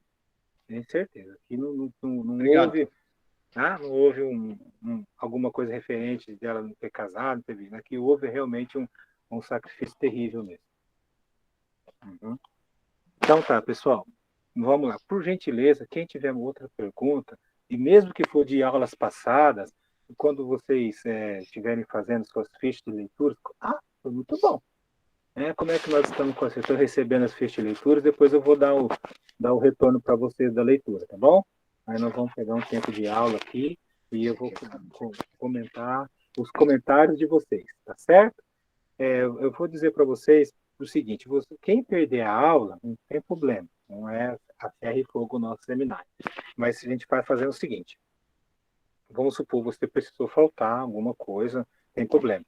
Então, você que faltar, você manda para mim um comentário da aula, né? Porque ela vai ficar gravada, tá bom? Aí eu dou presença para vocês, beleza? Se você falta, né, e você faz esse relatório, vou comentar a aula.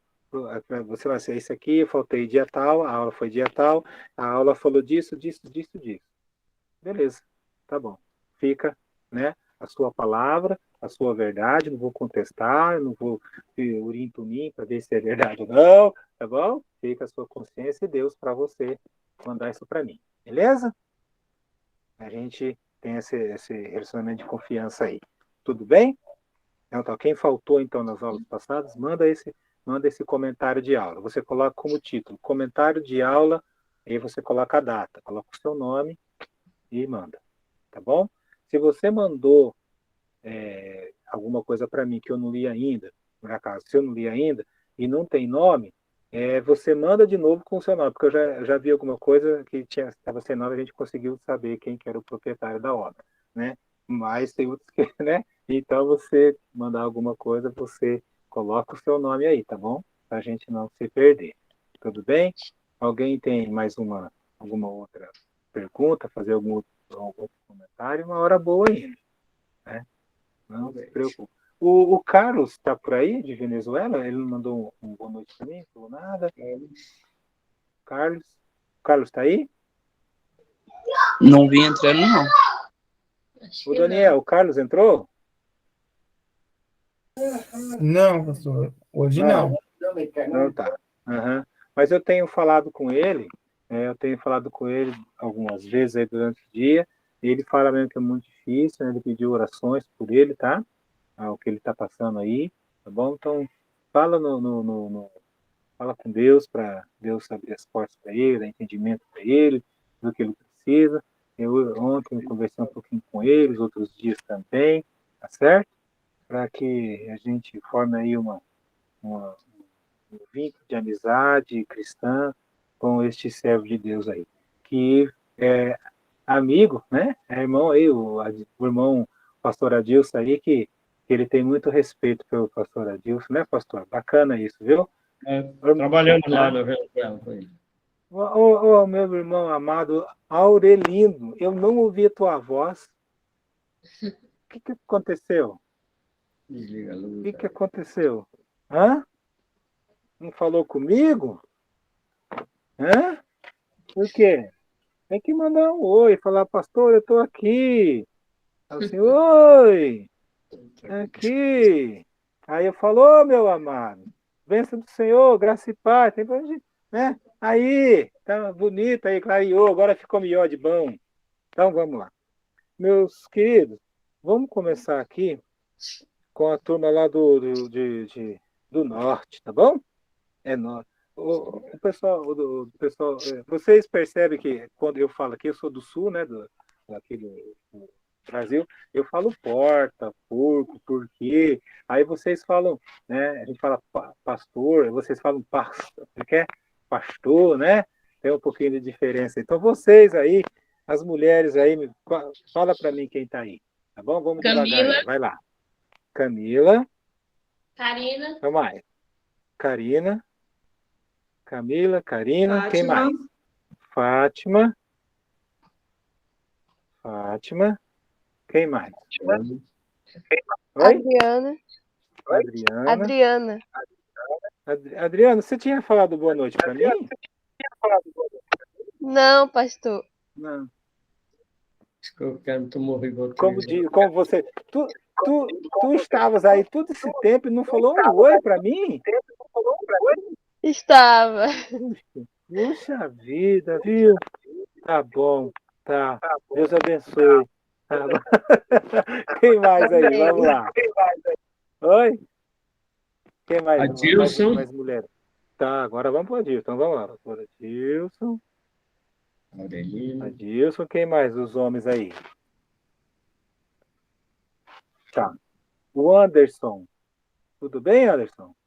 Oi, tudo bem? Estou aqui. Tudo bom? Então tá aí. O Anderson é do Maranhão, né? Isso mesmo. Isso, tá bom. Então tá bom. Tá jóia. Mais outro homem. Vamos lá. Aquele pedacinho. Então, do norte acabou? Tem mais alguém? Ah. Então vamos aí para. Tem alguém de Minas Gerais? Já foi? Tá bom. Veio do estado de São Paulo. Quem tá aí? A Lina não tá aí hoje? Oi. O André. O André, tá bom, André. Isso. O André. O André tá disputando com o Alex qual dos dois tem a barba mais comprida, né? Até o final do seminário, nós vamos saber esse negócio. Ou se é fake, eu não sei. Eu acho que do Alex é fake, não sei. Não sei, não. Não vou saber isso direito. Então, tá bom. O irmão André. Então, tá. Então, vamos agora aqui para o Paraná. Quem está aqui do Paraná? Não tem ninguém de Marília hoje, né? Tá bom. O Paraná tem o Alex. O Davi está aí? O Davi de Nova Fátima? Eu, pastor, de Marília. Eu sou de Marília. Fala assim, quem é de Marília? André. O André. Mas tem dois Andrés, então. É que eu tô com o celular ligado para poder usar a câmera. Porque a câmera do computador não tá funcionando. Ah, então tá. O André é de Marília. Tá bom. Tô falando, esses caras é fake, eu tô falando pra vocês, gente. Até o final do seminário, nós vamos se conhecendo, viu? Você vai ver só. Então tá bom, querido. Quem mais é? O Davi, meu querido. Você não tá aí, Davi? Daniel, o Davi de Nova Fátima não tá aí? Não, ele não entrou, pastor. Não entrou, tá bom. Boa noite, pastor. Tem alguém que... Quem falou boa noite? Já falei com o Senhor. Sim. A Fátima, né? Fátima. Tá, querido. Já anotei aqui, tá? Tá anotadinho. Tem alguém que não falou que está presente aqui, por gentileza? Não falou meu nome. Então tá bom. Depois a gente vai fazer a pagela, vai ficar melhor. Então tá bom. Meus queridos, olha, façam suas leituras. Mande para mim as fichas de leitura, porque é a prova do crime que vocês estão lendo, tá bom?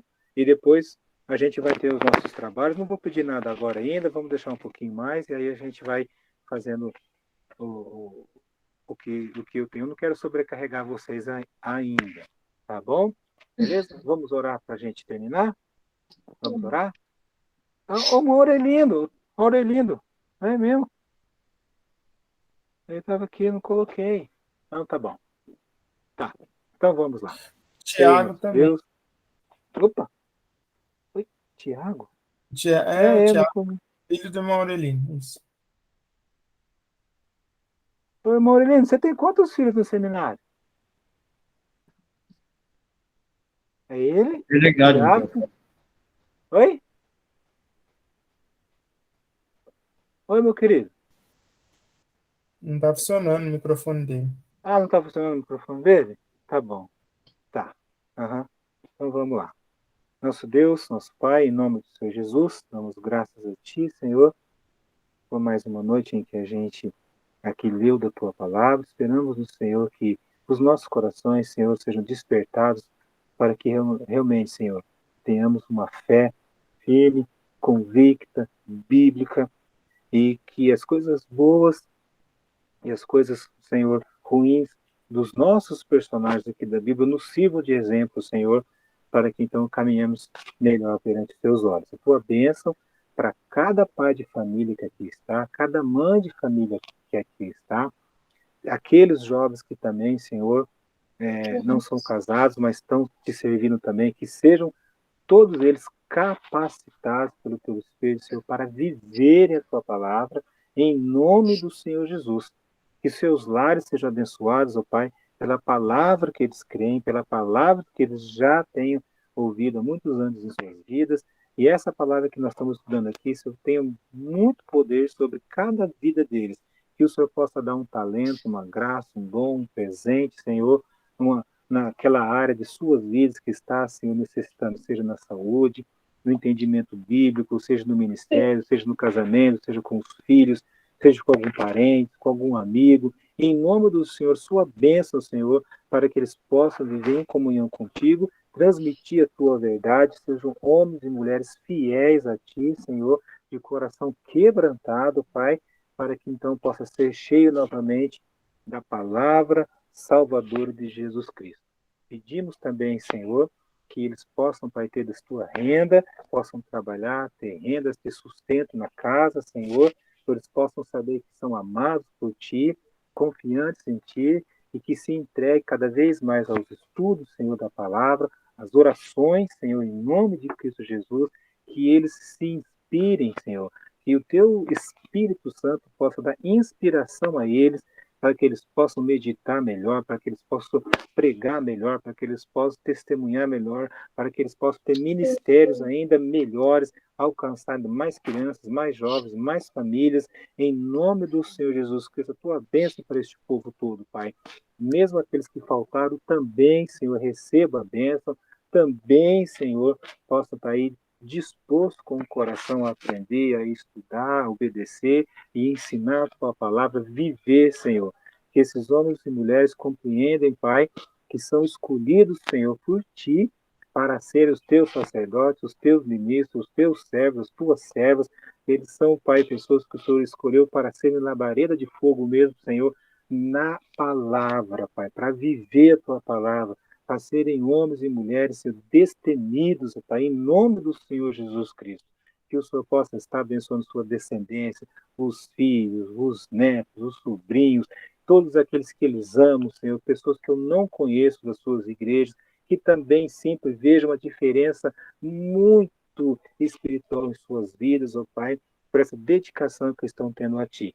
Peço a Ti pelos outros alunos, Senhor, de outras matérias, que também, Senhor, sejam aí pessoas que entendam que o nosso seminário, Pai, é algo simples, mas que o Senhor é o Deus vivo e poderoso e pode dar muita sabedoria a todos nós. Que nós sejamos assim, tenhamos essa paz, tenhamos esse sentimento bom. A tua bênção para que todos nós possamos ter uma boa noite de sono, que o Senhor coloque aí, Pai, os anjos na casa de cada um deles para eles descansarem em Ti.